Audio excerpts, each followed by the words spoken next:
Well, okay folks, I actually just got done filming another video. It happened to be an ultralight rod video, so if you haven't seen that yet, go ahead and check that out on the channel. That being said, right now we are after crappie. I've caught 4 so far. They're all on a stringer, and the goal is simple. Right now, I'm fishing for post-spawn crappie. They're using these weed lines, and we just want to catch some post-spawn crappie, hopefully add a few to the stringer, bring them home, make some tacos. But again, this is an episode of Slab Stories, my friends. The goal with Slab Stories is extremely simple. I want to better understand this species. I want to improve as an angler, and I want to take you along with me on that journey. So without further ado, let's get back to fishing. So far I've caught all my fish on a 1/32 ounce mule jig with a cowpoke Mule Minnow 2.2.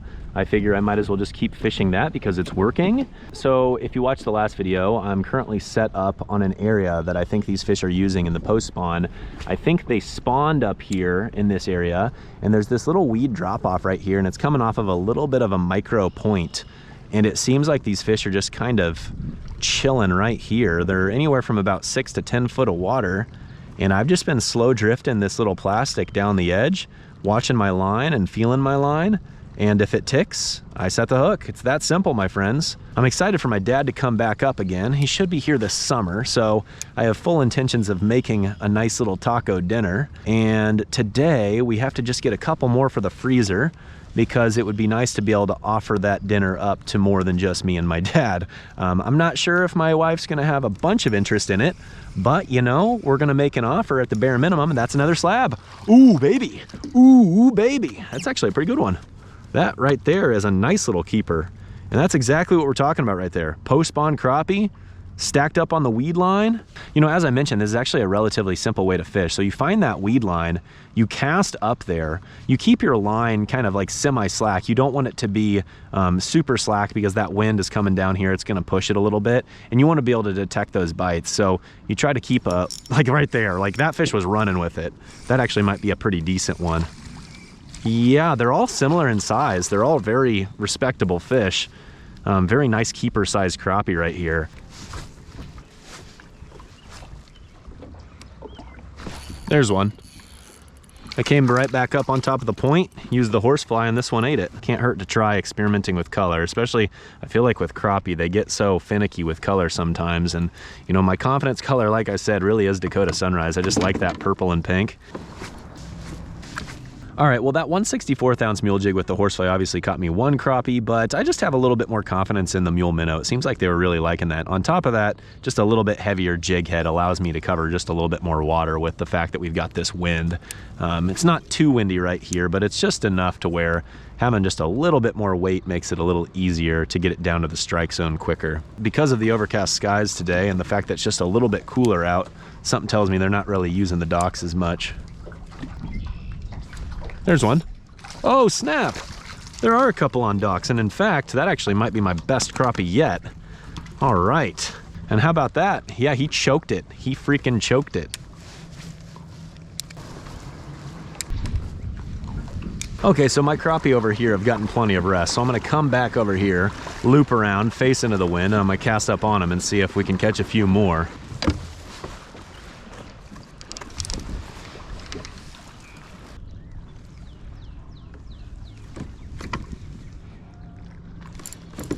There we go. I switched it up. I'm actually using a Mule Minnow 2.2 on a 3/32 ounce pink mule jig, and I'm doing some experimenting with another rod that I'm going to do a test video on at some point. But there you go. Back on this point, just giving them a little bit different look, and it paid off. So this rod right here is a 7'6" ultralight. And this thing has got a very different action than I'm used to, but I think I'm using it for the true purpose, and that, my friends, is crappie fishing. And I think I'm going to be interested to keep testing this rod in the future, but it's totally different than what I'm used to. So I'm just doing some experimenting right now, but obviously it works because I've just detected a couple of light biters. Look at that. Not bad, my friends, not bad. All right, folks, well, the bulk of the fish I've caught have been on this little Mule Minnow right here, cowpoke color on the 1/32. However, I've been experimenting a little bit. I obviously caught one on the horsefly, and then I just caught one on this. This is a 3/32 ounce Mule Jig, so it's got a lot faster rate of fall, and then that's the Dakota Sunrise. As I mentioned, I really like that Dakota Sunrise for crappie. It just seems to always work for me. That being said, I feel like I am learning some things today. You know, I definitely feel like the bite is on right now, and I think a lot of that's due to the time I'm out here. The other thing that I'm learning is that when you find them, man, you can find them. These fish really do stack up. And then the last thing that's kind of opened my eyes today is I guess I thought once crappie got post spawn, in my head I kept thinking they're always going to be deep, but the reality is these fish are anywhere from about 5 to 10 foot of water, so they're definitely not deep. It does require being able to find those grass edges, so I would say that like a fish finder is something that's going to be of huge value from a crappie fishing standpoint, but I'm really happy to be finding them in this kind of like mid-range, and I don't know what will happen here in a month or two as it gets into the true heat of summer, because I definitely feel like we're still in the immediate post spawn. But right now that I've targeted crappie numerous times, the pre-spawn, they were kind of in areas just like this. They were starting to stage, and then the spawn, they went up in the shallower area on that sand, and now here we are in the immediate post-spawn, and they're kind of coming around. They're coming to these little points. They're coming to these little grass edges. They're going to those docks, and they're kind of staging. My question will be here in about 2 months or a month and a half, when it gets to be really hot, what are these fish going to be doing? Are they going to be super deep? Are they still going to be in this area? I don't know, but that's the point of Slab Stories. So over the next couple months, hopefully we can continue to target these fish, continue to track these fish around, continue to learn, so on and so forth. So anyways, I'm having a lot of fun out here, and I'm just happy to be catching lots of fish. This really has been like my most productive trip so far this year, I would say. I mean, the fact that I have 10 fish that I'm bringing home with me, that's pretty awesome. Feel pretty good about that. All right, I'm gonna get my jig back in the water, and we'll see if we can keep catching a few more on this point. And then we're gonna move, and we're gonna try to fish some water that we haven't fished yet today. So let's get back to it. As much as I liked that location and I was obviously catching fish, and I'm confident I could have kept catching fish, I'm gonna go try to replicate that pattern elsewhere, because Slab Stories is all about learning more about crappie, and it's all about growing as an angler. And so if I stay there and keep catching fish there, I feel like I'm not truly pushing myself and challenging myself. I'm gonna go ahead and fish between this dock and then those docks up there, and then I think that's gonna probably wrap up today's video. I do like the looks of this bank. You know, one, this is kind of forming a little bit of a point. Two, there's a little bit of reeds in the water up shallow, and it looks like probably a little bit of a sandy bottom. And then the fact that there's docks here obviously gives these fish something to kind of hang next to as well. But there's also still a break line, there's still a drop off. So somewhere between about 5 and 10 foot of water is where I'm gonna really focus.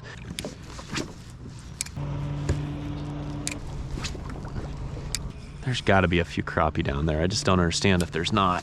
It feels like this bank has everything the last one did. Maybe there's some fish off the front end of this dock. I could definitely see a couple crappie using that. We'll see.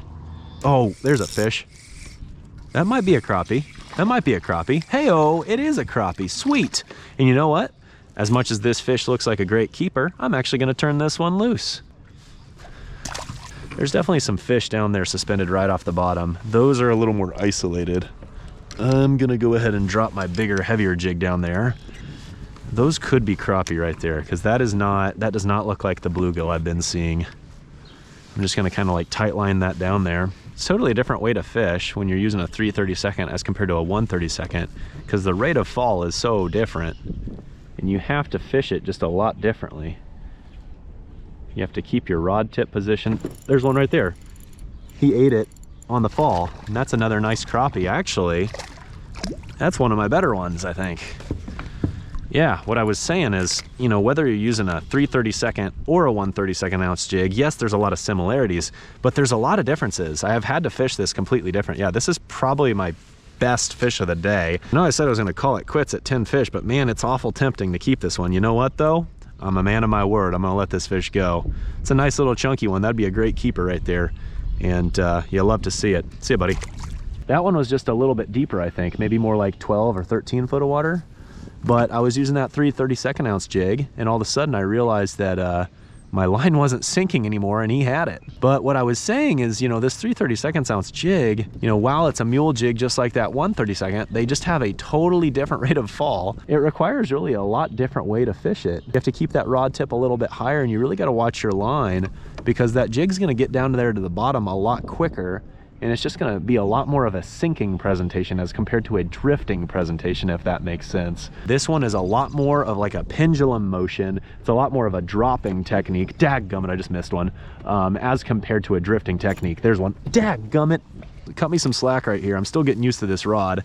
It seems like these fish are liking that tight line presentation. What I mean by that is this line is a lot tighter because the jig is heavier, so I don't have near as much slack in it, and I'm just kind of swinging it through them. I just had 2 bites in a row and I missed both of them. All right, so my line is basic. What the frick? What just happened? I don't know what just happened. Dadgummit.